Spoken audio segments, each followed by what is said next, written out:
All right, hello everybody. This is Mike from Greenbelt Farms. I'm here with my two nephews. This is Pax over there and Ash right there. This is Ash. This say is hi. Pax.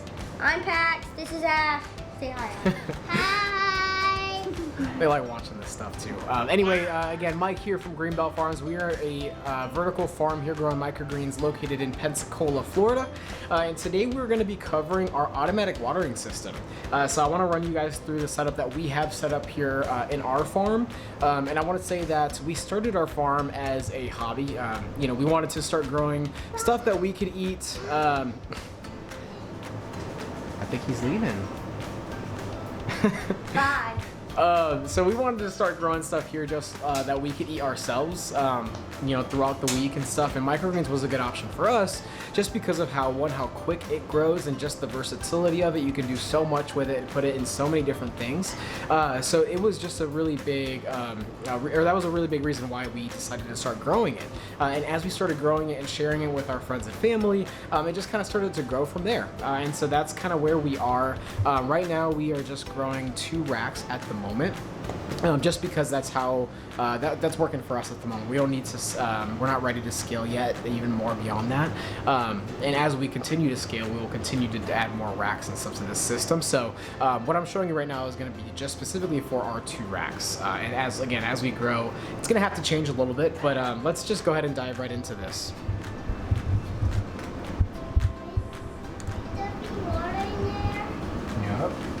Alrighty, so this right here is our 20 gallon reservoir tank here. And so what you're looking at here, inside here, this carries obviously all of our water for the microgreens. That's pretty obvious, but anyway, that blue stone there is a air bubbler. So that's the same exact thing that you would get for like an aquarium or something like that, but essentially we want to make sure that there's no stagnant water in this system. And we're going to make sure that there's air circulating throughout it because it is something that is feeding our plants. So we want to make sure it stays healthy, I guess, in a way, or not healthy but clean. Back there we have 2 water pumps again. So we have our system is set up that we have a pump per rack. And so we have 2 pumps back here. The one on the left is the bigger pump that goes to the top, and then the one on the right is a little bit smaller, and it feeds to the lower rack that we have. Both of these tubing, or the tubing on these is about, I think, a 1/2 inch thick, if I'm not mistaken. And then I'll show you the return, which here's one of the returns. This is about 1 inch, or maybe 3/4 of an inch or so thick. It's going to be bigger than the 1/2 inch tube, because whenever we're pushing water up to our racks, basically the smaller the tubing, the more pressure you're going to have built up in there, because there's less area for that water to get pushed through. So it's going to go a little bit faster, and it's going to be able to go higher, essentially. So we're not going to have as much difficulty with gravity or fighting gravity to get this water up there. And with our system, we have no trouble at all. It's actually been great. So around the 2 pumps, we have that's essentially what that is. It's a paint thinning bag, or a paint straining bag that you would get at like Lowe's or Home Depot or even on Amazon. And we use that around the pumps because we want to make sure that there's nothing getting into, potentially getting into the pump and getting into our trays. Little bit bubbles. So yeah, those bubbles there, buddy, are coming from that blue tube. Oh. Okay, and then that, obviously, that you see the little tube there for that air stone. We just have an aquarium air stone, or excuse me, an aquarium air pump blowing for that. So over here we have our 2 smart outlets. The one on the bottom here is for the top rack. This is here for the bottom rack. And they're Bluetooth plugs that we just got off of Amazon. And the way that they work is they just connect right to an app that we have on our phone, and then we have them programmed to go off, or to start, to water the plants, or the microgreens at 8 a.m., and then to turn off at 8:01, because that's exactly enough water for them. They're in the water enough to be fed, basically. And so these tubes, again, these go up to the different tanks. This one here, this back one here, obviously is that larger one. And then this one down here, it goes down and then up to the bottom of this tray. Here, you can see the one on the left. That's the in valve, and then that's an out valve. But honestly, they both drain. So let me go into the system now. I have some cantaloupe growing here beautifully. This is our favorite. Everyone loves the cantaloupe. And then over here we have some ramble radish growing. Again, another favorite of our customers, our clients, and us.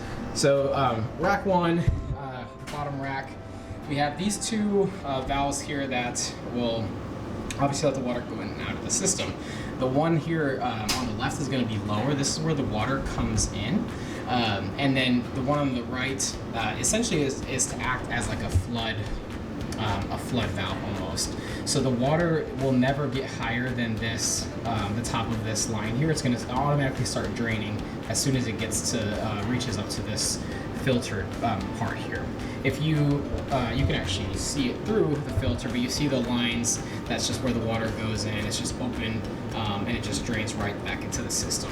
I have these paint straining bags on here again as well to act as another filter for this, just to make sure that we keep everything clean, everything out of the system. I want to make sure this water in the reservoir tank stays as clean as possible throughout the week until we do our weekly cleaning on the weekend.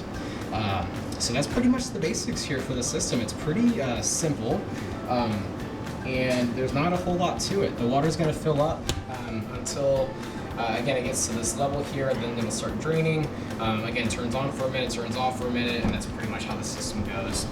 You see on the back here, the valve from the top rack is going to feed down to the one below it, and then this one, it's not to feed the system because this has obviously the water is coming in itself from its own pump, but this is just to act as an additional drain, and then there's just less tubing if I just put it to this rack versus going all the way to the bottom.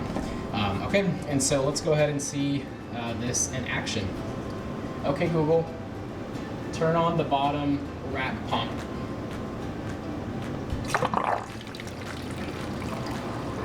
So obviously I can control it via Google, which is really cool. And I actually can even control it from outside of my home, which I think is really awesome if I ever needed to. I don't really ever have to because it is set up automatic on an automatic system. So I mean, in the morning again, it goes off at 8 a.m., feeds it for a minute, and then turns off, and then drains itself. It all does its own system, which is really, really cool. But yeah, it's going to continue to fill up until it gets to the top here, and I'll show you. We can go ahead and watch it as it fills up. That way you can see it start to drain as well.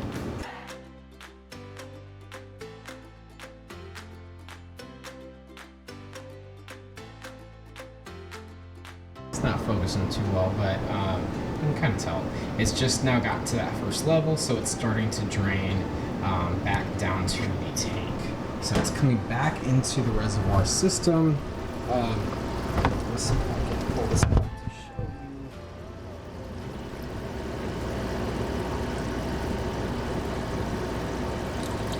There it goes. You can see it kind of flowing back into the tank now. That's the overflow again, not letting it get over that barrier so that we don't drown the microgreens essentially. Although this has been on for way more than a minute, it never gets this full ever. So it's never going to overflow and have to be an issue because we only let it go off for a minute. Okay, Google, turn off the bottom rack tray.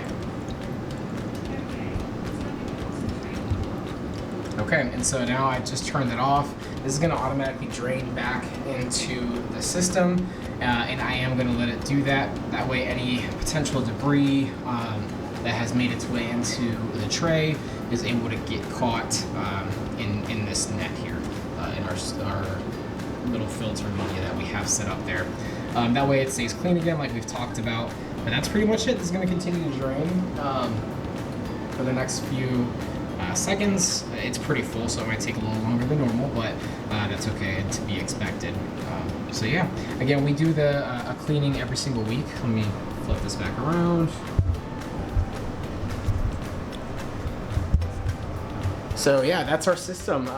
We do a weekly cleaning just to give this some TLC. We did ours earlier this morning.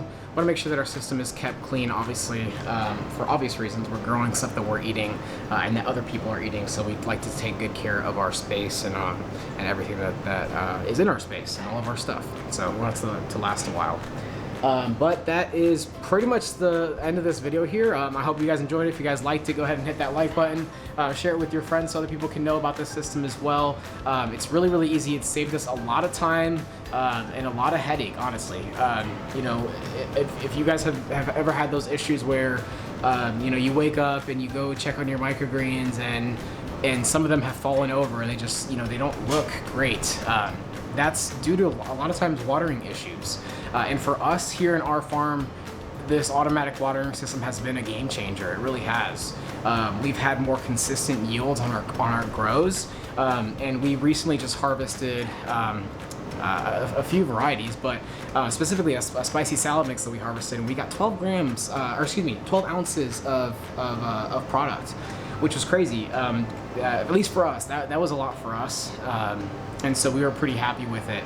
With the continuous watering, it was just wonderful, because not only whenever the water is getting flushed back into the system, what you're having that water leave the soil and where the roots are, obviously, and so what that's doing is it's pulling in air, it's pulling in the air around it to give the microgreens a breath of oxygen as well, if you will, in a sense. So anyway, we love our system. I hope you guys like it too. It works for us. We will have to eventually adapt and change it as we continue to scale, because having 4 racks per system, or complete rack, or whatever you want to call this, probably isn't going to be the most sustainable thing for us in the long run.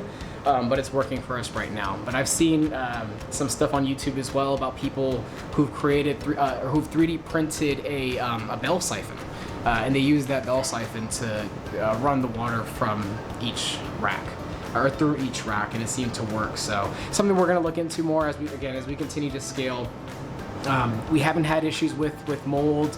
We haven't had issues with over or under watering, and we've grown a variety of greens that obviously have different water requirements. So for example, for us, we found that our spicy salad mix and our broccoli tend to need a lot more water than, for example, our peas. Peas, they drink a lot of water, but they're very, very hardy, we've noticed. But even this, they've all stayed very consistent. We haven't had issues. So I think it's a system worth looking into and worth trying in your farm. All right, hello everybody, Mike here again from Greenbelt Farms. I had to switch to my iPhone because my camera ran out of memory.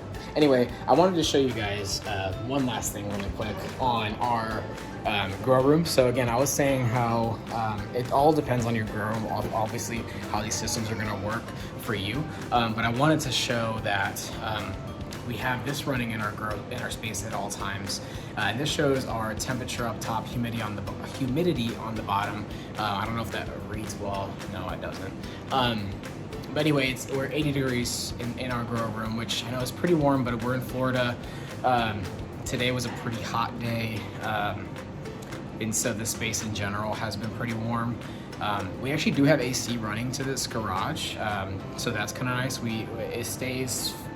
It probably stays in between 75 and 80 usually for us. We've seen that pretty consistently, and our humidity always stays pretty low. We have a very good dehumidifier running in our space at all times, and so that helps us make sure that we have the levels that we want to have in our grow room. So again, we're usually around 80 degrees, 75 to 80 degrees, and then our humidity always stays pretty low. But anyway, that's pretty much it for the rest of this video.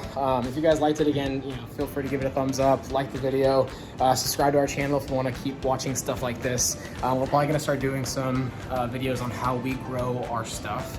And just showing you tutorials of what we do. Everyone does a little bit of different things here and there, Everyone's space is different, which is what we've noticed a lot. Is when we watch a lot of people on YouTube do microgreens and grow microgreens,